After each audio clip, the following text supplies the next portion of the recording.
Hello dear students, this is Rohan and welcome to I maths for YouTube family. तो बच्चों, कैसे हो आप सभी? और पढ़ाई वढ़ाई हो रही है आप लोगों की? तो हो रही है तो बहुत अच्छी बात है।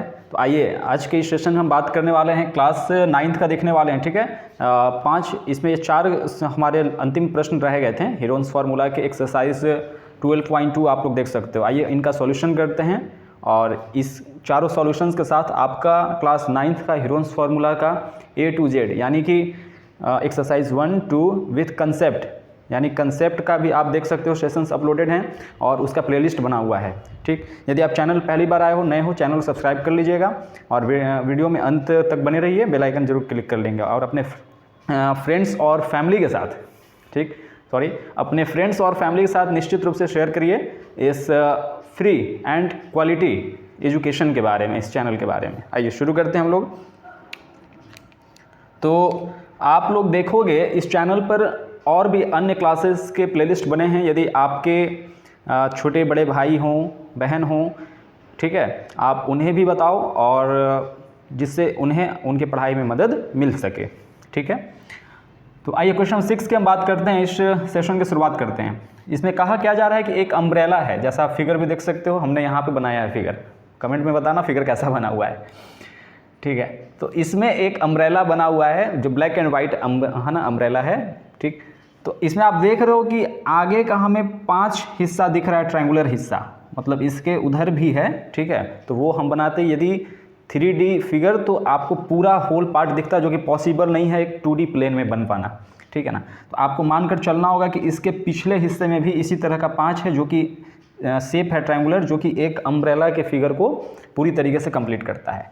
ठीक है, तो इसमें आप देख रहे हो कि यहाँ पर 3 हिस्सा जो है दिख रहा है, जो कि कलर्ड है और 2 जो है प्लेन है। तो इसी तरीके से उस तरफ भी होगा, मतलब कुल मिलाकर अम्ब्रेला में इस तरीका का ट्रायंगुलर पीस आपका कितना है? 10 है। यानी कि 5 पीस जो है आपका ठीक प्लेन हो गया और 5 आपका हो गया जो कि हमने शेडेड किया है। शेडेड यानी कि इस सवाल के हिसाब से कलर्ड पीस है। तो 5 यहाँ पर कलर्ड पीस है और 5 इस तरीके का प्लेन पीस है। तो हमसे सवाल पूछ रहा है यही चीज़ कि 2 डिफरेंट कलर्स आप देख पा रहे हो फिगर में। ठीक है ना, तो प्रत्येक पीस का मेजरिंग दिया गया है। मेजरिंग प्रत्येक पीस का 50, 20 और 50, ये भी आपका 50 है, साइड 50, 50, 20 इस तरीके का दिया हुआ है। तो आपसे पूछा गया है कि प्रत्येक कलर का रिक्वायरमेंट कितना होगा, उसके लिए कितने कपड़े की आवश्यकता होगी यदि आप अम्ब्रेला को चाहते हो इस तरीके का बना पाना। तो आइए देखते हैं। सवाल समझने में कोई दिक्कत? ठीक है ना, कोई दिक्कत है तो आप बताओ, दिक्कत है तो आप देखो सॉल्यूशन। ठीक, तो आप क्या लिखोगे? हम यहाँ पे शुरुआत करेंगे। तो मान लीजिए कि यदि इसको हम A, B और C ऐसे इस तरीके से लिख लेते हैं। इसका मेजरमेंट भी 50 ही है बच्चों, इसका भी 50 है। ठीक है ना, तो आप लिख सकते हो कि गिवन में क्या है, A मान लो आपका 50 हो गया, B पार्ट हो गया, B भी 50 और C हो गया 20। अब हमने इस A, B और C को इस तरीके से माना क्यों है? सारा सेंटीमीटर में, चूँकि हीरोन्स फार्मूला को थोड़ा सा रिकॉल करा दूं कि इसमें हम लोगों ने देखा था सेमी पेरीमीटर निकालना होता है, that is denoted as small s। और उसका मतलब क्या होता है कि पेरीमीटर का हाफ ले लीजिए, मतलब सेमी पेरीमीटर मतलब ठीक है, हाफ ऑफ द पेरीमीटर। ठीक, तो ये हो गया। इसी वजह से हमने इसको A, B, C इस तरीके से तीनों साइड को माना है। तो इसकी हेल्प से हम निकालेंगे भी S, तो A + B + C divided by 2, तो 120 हो रहा है ना, 5 × 10 × 12 डिवाइडेड बाई 2, यानी 60 सेंटीमीटर आपको S मिल गया। तो हम अभी किस दिशा में आगे बढ़ रहे हैं अपने हल को लेकर, सॉल्यूशन को लेकर? हम चाहते हैं कि एक तरह के कपड़े का निकाल लेंगे, चूँकि सबका मेजरमेंट सेम है बच्चों। ठीक है ना, वो एक तरह का आप कोई मेजरमेंट निकाल लो और उसको 5 से मल्टीप्लाई करोगे तो वो एक टाइप के क्लॉथ के पीस का आपका निकल जाएगा एरिया, और वही चीज़ होगा जो प्लेन वाला है उसका भी। तो चलिए आगे बढ़ते हैं। तो ये हम बात कर रहे हैं फॉर 1 टाइप ऑफ क्लॉथ, यहाँ पे आप लिख सकते हो फॉर 1 टाइप ऑफ क्लॉथ। कोई दिक्कत दुविधा नहीं होनी चाहिए। ठीक है, तो अब आप चलोगे एरिया निकालने के लिए। एरिया निकालो। एरिया आप, आई होप ये आपको लर्न होगा, आपने सीखा था इसका सेशन। यदि आपने नहीं देखा है और अन्य इसके सेशन को क्लास 9 के हीरोन्स फार्मूला को तो मैं इसका लिंक डिस्क्रिप्शन में दे दूंगा, आप निश्चित तौर से उसे भी आप डिस्क्रिप्शन में जाके देख लोगे। तो एस हमने क्या निकाल लिया है 60 माइनस ए का वैल्यू 50, फिर 60 माइनस में 50 और 60 माइनस में 20, इस तरीके से करके ऊपर से स्क्वायर रूट का ऐसे साइन आप बिठा लो। तो इसको आप फिर स्क्वायर रूट दे ही दो, 60 हो जाएगा, 60 माइनस 50 10, 60 माइनस 50 10 और ये हो गया 40। फिर इसको आप फैक्टराइज कर लो कि दो आपको सेम यानी एक ही नंबर का पेयर मिल जाए, जिससे कि आसानी से स्क्वायर रूट का साइन हट जाए। तो इसे आप क्या लिख सकते हो, ठीक, तो इसे आप क्या लिख सकते हो, देखो 10 इंटू 6 लिख सकते हो, और 10 ये वाला तो आपका पहले से ही इसे यही छोड़ दो, 40 को भी 10 इंटू 4 लिखा जा सकता है, ठीक है ना, 10 इंटू 4 इस तरीके से, 40 के लिए 10 10 का 10, ये 10 60। तो आप यहाँ देख रहे हो कि यहाँ 10 कितना मिल रहा है 1 2 3 4, यानी 2 पेयर कंप्लीट हो रहा है, ठीक है ना। तो 2 10 के बदला 1 10 बाहर, फिर 2 10 के लिए 1 10 बाहर, 4 के लिए 2 बाहर, और 6 तो होता है 2 इंटू 3, कोई पेयर कंप्लीट नहीं हो रहा है, स्क्वायर रूट ऑफ 6 लिखा गया। इसका मतलब हो गया 10 10 ज़ा 100, 100 2 ज़ा 200, square root of 6 centimetre square. ये हो गया आपका आंसर किसके लिए, how much cloth of each colour is required. तो आप यहाँ पर लिख सकते हो हेंस, ठीक, यू हैव टू रिक्वायर्ड या you will have to required, आपको रिक्वायर्ड कितना होगा, you will have to required 200 square root 6 centimetre square of each colour of cloth for umbrella. बात समझ रहे हो, लैंग्वेज इस तरीके से, for umbrella, that is your required answer. और इस तरीके से ये कंप्लीट हो गया, कोई दिक्कत, चलिए इसे नोट करिए, फिर हम लोग देखते हैं क्वेश्चन नंबर 7 बच्चों, ठीक है।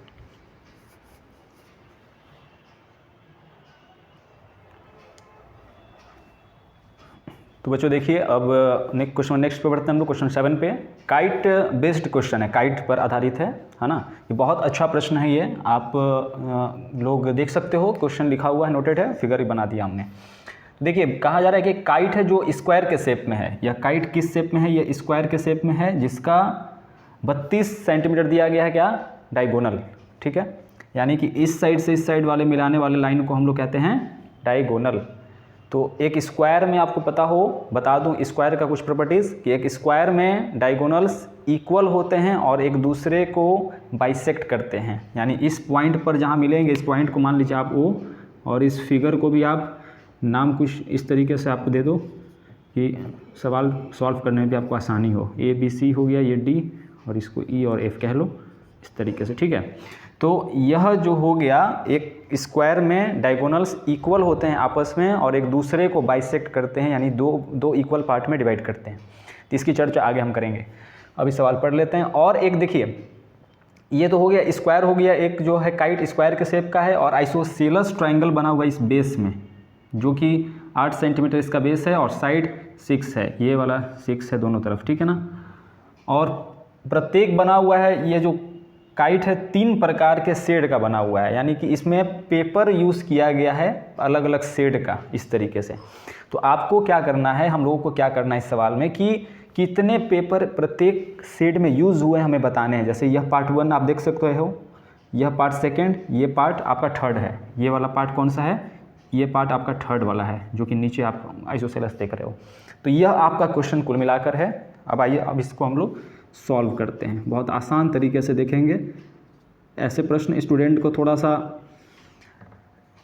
बहुत जो है इंटरेस्ट तो नहीं जगा पाता है उनमें, लेकिन आप ध्यान से यदि देखोगे तो ऐसे प्रश्न यदि एग्ज़ाम में यदि आते हैं या टेस्ट वगैरह में, तो यदि या दोबारा आपको मिलेंगे तो कोई दिक्कत आपको नहीं होगा। देखिए, तो हम यहाँ पे जो है करेंगे क्या, कि स्क्वायर शेप्ड तो है ही, यहाँ आप लिख लो स्क्वायर शेप्ड काइट हो गया। तो यहाँ पर हमने क्या बोला कि एक स्क्वायर में इक्वल होते हैं क्या, उसके डायगोनल्स, यानी कि आप बोल सकते हो कि AC is equal to BD, AC is equal to BD is equal to 32 centimetre, और हमने एक बात और बोला कि स्क्वायर में डायगोनल्स होते हैं एक दूसरे को बाइसेक्ट करते हैं और आपस में इक्वल होते हैं। तो बाइसेक्ट जब करेंगे तो डैट मीन्स आप बोल सकते हो OA is equal to OB is equal to OD is equal to OC, means 16 centimetre हो जाएंगे। क्यों? यहाँ पर आप जो है ना लिख सकते हो प्रॉपर्टीज़ ऑफ स्क्वायर, इस तरीके से भी आप लिख सकते हो, या वो कारण भी जो हमने बताया। चलिए आगे बढ़ते हैं, ठीक है ना, इसमें कोई आप लोगों को दिक्कत? तो अब हम बढ़ेंगे सेड 1 का एरिया निकालने के लिए। तो देखिए सेड 1 का जब हम लोग निकालने के लिए चलेंगे एरिया, तो ये एक ट्रायंगल बन रहा है आपका, ठीक, ट्रायंगल ABD। तो जब इसके मेजरमेंट की हम बात करेंगे तो वी हैव क्या है, now in triangle ABD triangle में हम लोग देख लेंगे। तो जब एरिया निकालने के लिए आप चलोगे तो एरिया क्या यहाँ पर होगा, यहाँ तो आपको साइड से तो कुछ जो है दिया गया भी नहीं है और यहाँ कुछ लेना देना है भी नहीं साइड से। हमें किस चीज़ से मतलब है कि जो इंस्ट्रक्शंस दिए गए हैं, यानी कि डायगोनल दिए गए हैं और ये सब साइड दिया गया है, तो इससे हमको यहाँ पर इसकी हेल्प से आगे बढ़ना होगा। तो क्या होगा जब इसकी एरिया की बात करेंगे तो 1/2 इंटू बेस इंटू हाइट। तो यहाँ ध्यान दीजिए आप लोग, 1/2 बेस क्या है आपका, बेस हो गया BD, इस तरीके से आप लोग लिख लो। हाइट क्या है, हाइट यानी कि OA या AO भी इसको कह सकते हो, 1/2। अब बताओ कि BD है क्या, BD आपका 32 है, OA आप निकाल चुके हो 16 है, 2 से डिवाइड कर लो इसको 16 टाइम्स में, 16 और इंटू 16 का स्क्वायर 256। देखिए स्क्वायर भी लर्न होना चाहिए, मिनिमम 25-30 तक स्क्वायर, कि जब बात आए 25 × 25 तो आप फटाक से बोल सको जल्दी से 625, इस तरीके से। तो अब आप यहाँ निकाल चुके हो, ठीक, एरिया ऑफ किसका, ट्रायंगल ABD का। सिमिलरली आप लिख लो, इसी तरह से आप देख रहे हो कि फिगर में चूँकि स्क्वायर है ना, सिमिलरली एरिया ऑफ ट्रायंगल किसकी बात कर रहे हैं हम लोग, BCD का भी एरिया 256 ही होगा सिमिलरली, ठीक है। इसी तरीके से आप निकालोगे 256 इसका भी, 256 इसका भी। अब बात करते हैं अपने थर्ड वाले पार्ट पे, ठीक, अब बात करते हैं हम लोग अपने थर्ड वाले पार्ट पे। नाउ फॉर ट्रायंगल CEF, आप देख सकते हो फिगर में CEF ट्रायंगल की बात करेंगे। जैसा कि ये आइसोसेलस है, जब आइसोसेलस ट्रायंगल है तो इसका बेस 8 दिया हुआ है। तो बताओ कि बेस जो है अगर इस साइड को हम बढ़ाएंगे, ये जो ऊपर से आ रहा है ये वाला साइड, इसको हम लोग कहते हैं डायगोनल, ये यदि नीचे तक आएगा तो इस EF वाले साइड पर पड़ेगा, ठीक, परपेंडिकुलर, तो इसको डिवाइड कर देगा। इसका भी कुछ आप नाम दे दो, मान लो कि इसका नाम आप दे रहे हो M, तो आप बोल सकते हो from figure EM is equal to MF, that means 8/2, यानी प्रत्येक का वैल्यू 4 आ जाएगा, ठीक। इसका वाला साइड का भी 4, इधर वाला भी 4, और आपको दिया हुआ क्या है, and you have EC is equal to 6 centimetre दिया गया है। तो हमारा मकसद क्या है कि जब आइसोसेलस में साइड दोनों आपको तरफ का दिया गया है, बेस भी दिया गया है, तो हम चाहते हैं कि इसका परपेंडिकुलर निकाल लें, और परपेंडिकुलर निकाल के मतलब पाइथागोरस साहब के थ्योरम की हेल्प से आप परपेंडिकुलर पता कर लो, फिर उसके बाद आप एरिया निकाल लो 1/2 इंटू बेस इंटू हाइट की हेल्प से, और तीनों एरिया को जब आप सम कर लोगे तो आपका प्रत्येक जो है पेपर का इंडिविजुअली तो निकल ही जाएगा एरिया, लेकिन एक साथ भी आप बता दोगे कुल कितना पेपर का इसमें यूज़ हुआ है। आइए, ठीक, आप लोग अप्रोच समझ रहे हो। अब बात कर लेते हैं हम लोग CM स्क्वायर निकालने की। तो पाइथागोरस थ्योरम से आप जानते हो कि hypotenuse square is equal to क्या होता है, बेस स्क्वायर प्लस में परपेंडिकुलर स्क्वायर।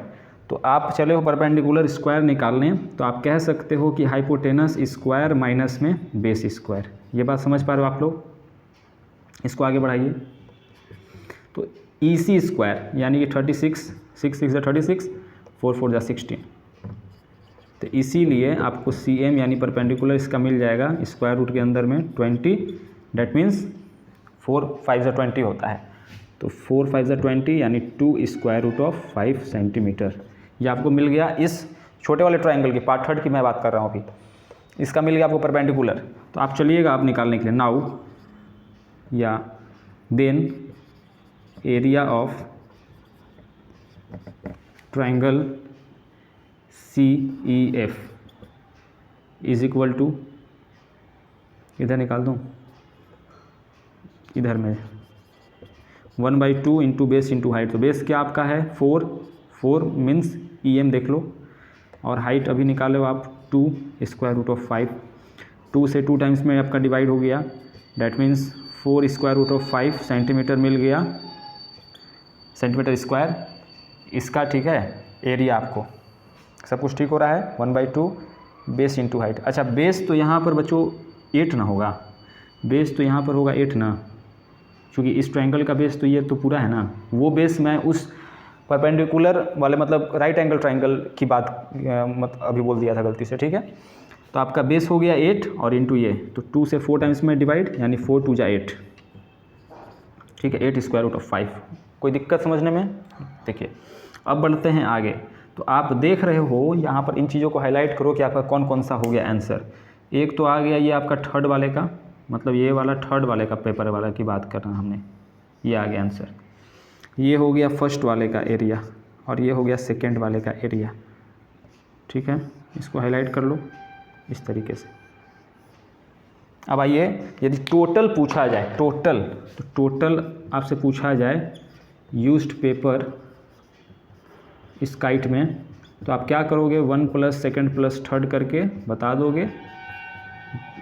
ठीक, जो भी निकाले हो आप, यानी 256 प्लस 256 प्लस में 8 स्क्वायर रूट ऑफ 5 जो आएगा। ठीक है, यहाँ पर सेंटीमीटर स्क्वायर में आपका हो जाएगा आंसर। कोई दिक्कत? बहुत अच्छा सवाल था, इसलिए इसमें थोड़ा हमने समय दिया अधिक, ठीक, चीज़ों को अच्छे तरीके से समझाने में। समझ आना चाहिए बस, ठीक है ना। 1-2 मिनट ज़्यादा लगे तो उससे कोई घबराने वाली बात नहीं है। आइए अब देखते हैं क्वेश्चन नंबर, हम लोग नेक्स्ट 8 की ओर बढ़ते हैं।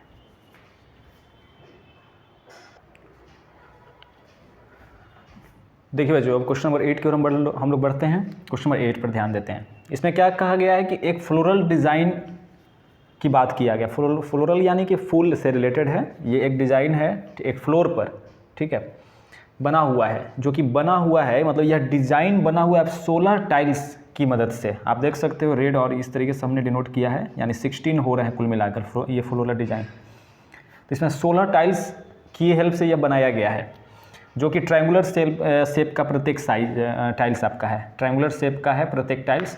तो प्रत्येक साइड का आप मेजरमेंट गौर करोगे तो आप देख रहे हो कि 9, 35 और 28 ये सेंटीमीटर हो रहा है प्रत्येक इंडिविजुअल टाइल्स का, जो इसमें प्रयुक्त है ट्रायंगुलर जो शामिल है। तो हम क्या करेंगे, सॉल्यूशन लिख के आगे बढ़िए कि यदि एक टाइल्स का हम लोग यदि एरिया निकाल लें और 16 से मल्टीप्लाई कर देंगे तो हमें एरिया ऑफ टोटल टाइल्स निकल जाएगा इस फ्लोरल डिज़ाइन में। फिर आगे क्या कहा गया है, मेजरमेंट तो दिया है फिगर में आप देख सकते हो। फिर कह रहा है कि इस टोटल टाइल्स को पॉलिशिंग कराने का खर्च निकालिए 50 पैसे पर सेंटीमीटर स्क्वायर की दर यानी रेट से आप खर्च निकालिए। तो आइए इसमें बात कर लेते हैं पहले हम लोग, ठीक। यदि आप देखिएगा उसको मानिए कि गिवन है में आपका साइड जो है, फर्स्ट साइड 28 है, लेट बी 9 हो गया सेंटीमीटर आप लगा सकते हो। सी आपका हो गया 35 सेंटीमीटर। तो फिर आप एस निकाल लो, जो सेमी पैरामीटर जानते हो आप लोग। 28 प्लस में 9 प्लस में 35 कितना हो रहा है, डिवाइडेड बाई 2।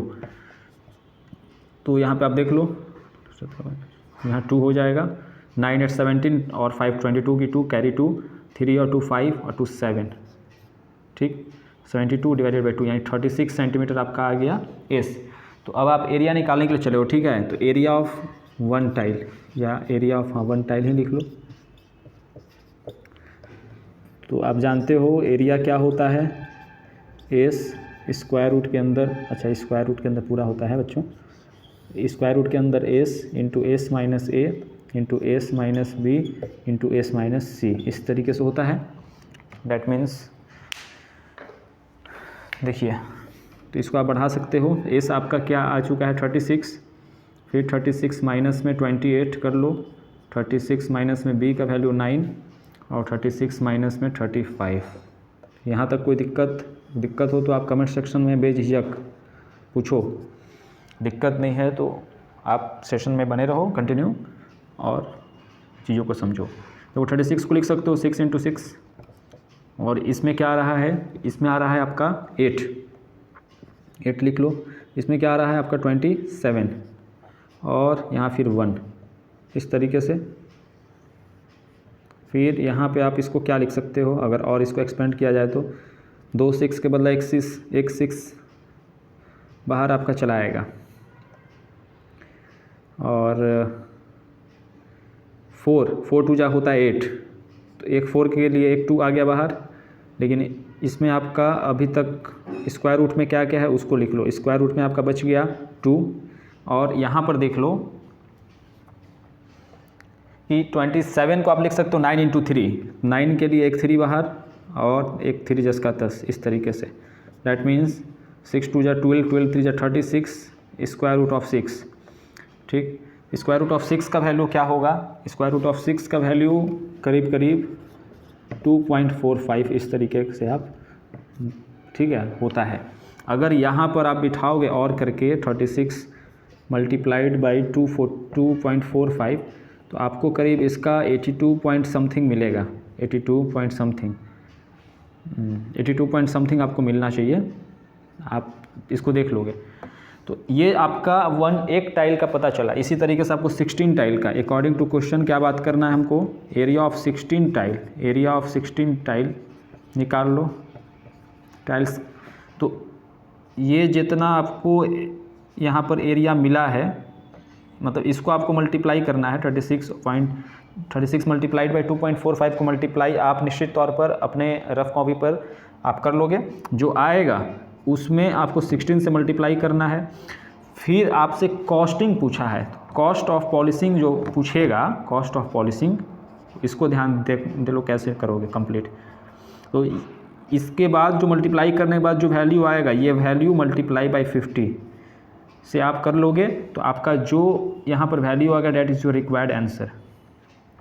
मतलब ये मल्टीप्लिकेशन मैं सिर्फ आप पर छोड़ रहा हूँ कि आपको मल्टीप्लाई करके यहाँ वैल्यू बस करने हैं पुट, तो जो आपको मिलेगा वही आपका आंसर होगा एग्जैक्टली। ठीक है, अब देखिए क्वेश्चन बढ़ते हैं 9 की ओर।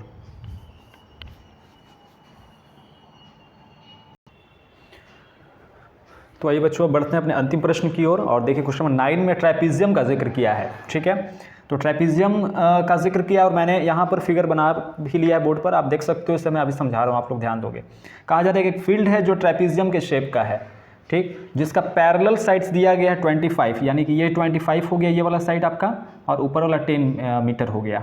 25 मीटर और 10 मीटर है। और नॉन पैरेलल साइड यानी कि वैसा साइड जो पैरेलल नहीं है, यहाँ पर 13 है और 14 है, 13 और 14 दिया गया है, दो पैरेलल नॉन पैरेलल साइड्स। आपसे एरिया पूछा है इस ट्रेपीजियम का। तो ट्रेपीजियम के टर्म में यदि हम बात करें तो इसका एरिया का फॉर्मूला होता है, यदि सीधे तौर पे बात करें, कि 1/2 into sum of the parallel sides into height. तो अब आप बोलोगे कि सर पैरेलल साइड्स तो दिया गया है 10 25, लेकिन हाइट नहीं दिया गया है। तो अब यहाँ मुद्दा आती है, जो अप्रोच सवाल का है वही मैंने आपको बताया अभी। अब मुद्दा यहाँ पर आता है क्या, कि अब आप कैसे हाइट पता कर लो। पहले किसी भी तरह से आप हाइट पता कर लो, तो आप वही हाइट का यदि वैल्यू फार्मूला ऑफ एरिया, मतलब एरिया के फॉर्मूला पर आप पुट करोगे ट्रेपीजियम में, तो आपको वैल्यू मिल जाएगा। तो यहाँ ध्यान दीजिए, सॉल्यूशन मैं कर रहा हूँ। मैंने क्या क्या बोल दिया, सभी बातों तो कह दी। तो अब हमारा मेन मकसद होगा कि हाइट निकालना इस ट्रेपीजियम का। तो हाइट डिनोट कहाँ से हो रहा है, देखिए B to M, यानी यही आपका हाइट डिनोट कर रहा है, जो कि परपेंडिकुलर है। Perpendicular is denoted as height mainly. ठीक है, और यहाँ से हमने B से E को, है ना, B से E को मैच किया तो हमें एक ट्राइंगल मिल गया BEC। तो इसकी हेल्प से हम लोग हाइट पता करेंगे। समझ के बात को आप लोग।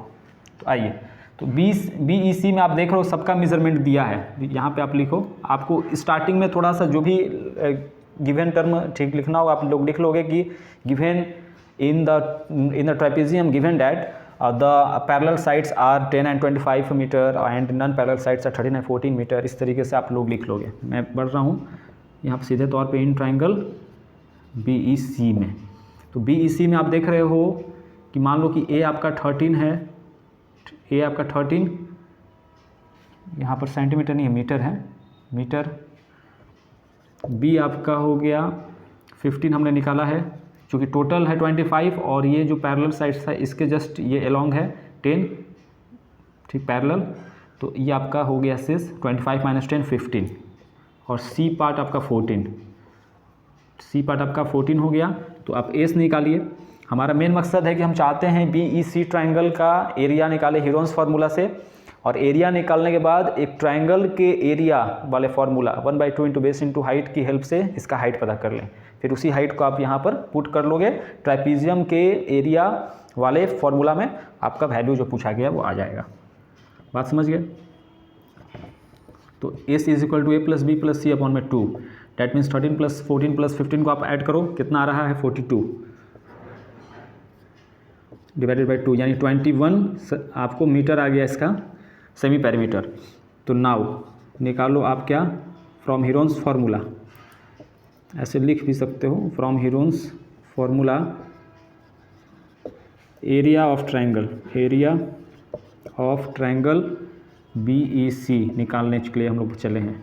तो स्क्वायर रूट के अंदर में S into S minus A into S minus B into S minus C, इस तरीके से लिखो। तो एस आप देख रहे हो 21 है, ठीक, 21 माइनस ए, हम यहाँ सीधे तौर पर बात कर ले तो 21 माइनस 13 8, 21 माइनस 15 6 और 21 माइनस 14 7, इस तरीके से इसका एक्सपेंशन कर लीजिए आप, कितना हो रहा है। इसको लिखा जा सकता है 7 इंटू 3, इसको 4 इंटू 2 लिख सकते हैं, 8 को, 6 को 3 इंटू 2 और 7 आपका जस का तस, इस तरीके से।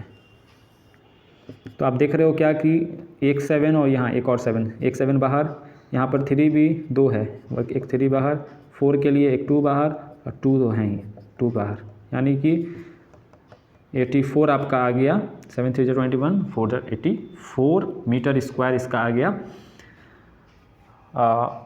BEC का ट्रायंगल के एरिया आ गया। अब देखिए, and we know area of triangle is equal to, या area of triangle BEC is equal to, हम लोग ये भी तो जानते हैं 1 इंटू 2 बेस इंटू हाइट होता है। बेस इंटू हाइट मतलब कि 1/2 EC मल्टीप्लाइड बाई BM, लेकिन यहाँ पर हमें ऊपर इसका एरिया तो पता चल चुका है 84, तो अब आप इसी को बढ़ाइएगा और करके, तो 84 इंटू 2 168 हो जाएगा, यानी EC का वैल्यू पता है 15 और BM पता नहीं है, इसी को तो निकालना है। तो डैट इम्प्लाइज, जब BM को आप फ्री करिएगा, इसलिए BM is equal to 168 divided by 15, तो कुछ ना कुछ पॉइंट में आएगा आपका वैल्यू, या नहीं आएगा तो, और इसको सिंपलेस्ट करिए, सिंपलेस्ट आप करोगे तो क्या 3 के टेबल से डिवाइड हो रहा है, 3 5 ज़ा 15, 3 6 ज़ा 18, ठीक है, और ये आपका 3 5 ज़ा 15, यानी 56 डिवाइडेड बाई 5 मीटर आ गया आपका इसका हाइट BM।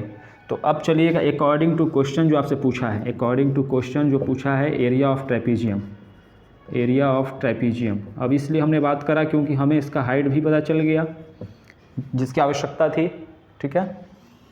ये आपका इम्पॉर्टेंट टर्म है ये वाला हाइट। तो आपको पता क्या है, 1/2 sum of parallel side, sum of parallel sides into height होता है इसका फॉर्मूला, यानी 1/2 सम ऑफ आपका पैरेलल साइड्स क्या हो गया 10 और 25, यानी आप लिख सकते हो 35 सीधे तौर पे, और हाइट निकालो 56 डिवाइडेड बाई 5, यानी 5 के टेबल से 7 टाइम्स में कैंसिल, 2 के टेबल से 56 28 टाइम्स में कैंसिल, 28 इंटू आप 7 कर लो, कितना आ रहा है 8 7 56 का 6 हो गया, कैरी 5 14 और 5 19, यानी 196 मीटर स्क्वायर आपका रिक्वायर्ड आंसर हो गया इस सवाल का ये वाला। तो आपने देखा इस सेशन में चारों प्रश्नों को हम लोग बहुत अच्छे तरीके से फिगर बना करके प्रॉपर इसको डील किया हम लोगों ने इस सेशन में। यदि आपको सेशन पसंद आए तो आप लाइक करो, आप भूल जाते हो लाइक करना। खैर, तो ये रहा आपका अंतिम प्रश्न का answer 196 metre square, 196 metre square जो एरिया ऑफ ट्रेपीजियम हो गया। So that's all about this session students, keep learning, keep growing. Thank you, जय हिंद।